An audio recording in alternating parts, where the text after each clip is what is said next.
Good morning. My name is Richard Shibley, and I want to thank you for allowing me to say a few words in memory of our classmate and my dear friend, Maria Ann Elizabeth Petringa, who was taken from us all too soon in October 2013 after a long battle with cancer. Maria was brilliant and strong as she endured the ravages of her illness and the hurricane that heavily damaged her new home in Galveston, Texas. I first met Maria in our junior year of high school. She was attending girls' Latin school in the city of Boston, and I was what had been boys' Latin or Boston Latin school. She was from the North End. I grew up in the South End. And in the summer of 1976, which I imagine you all remember, we grew closer as we learned we were both headed to Harvard and Radcliffe in the fall. She lived in the Art at Matthews, then at Winthrop. I was assigned to South House in the Quad before moving off campus. She concentrated in Romance languages. I started out in astrophysics, ended up majoring in government, but despite these many differences, we remained friends throughout the years. She married the love of her life, Stephen Provençal, shortly after graduation.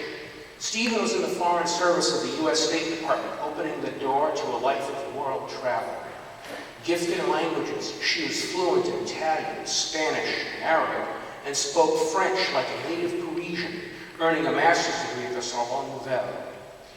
While posted to the Republic of Congo in the 1980s, Maria became fascinated with Brazzaville, which, unlike most other African capitals, retained its colonial name after independence. In 2006, she published a biography of the peaceful conqueror Pierre de Brazza, the Italian nobleman turned French officer and explorer. It is notable that Maria herself, the daughter of Sicilian immigrants, eventually acquired a residence in Paris, realizing a dream from at least her time here at Harvard.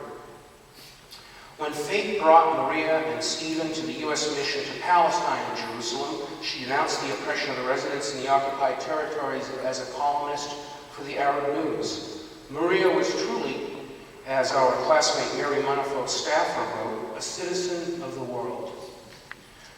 Maria has been haunting me lately with the sound advice, often seasoned with a mild rebuke, that she offered in which I did not heed.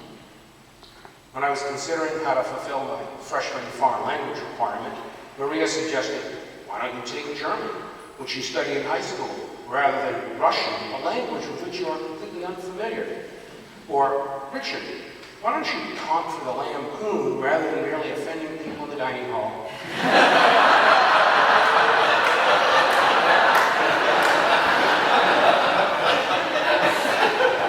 Adieu, my dear Maria.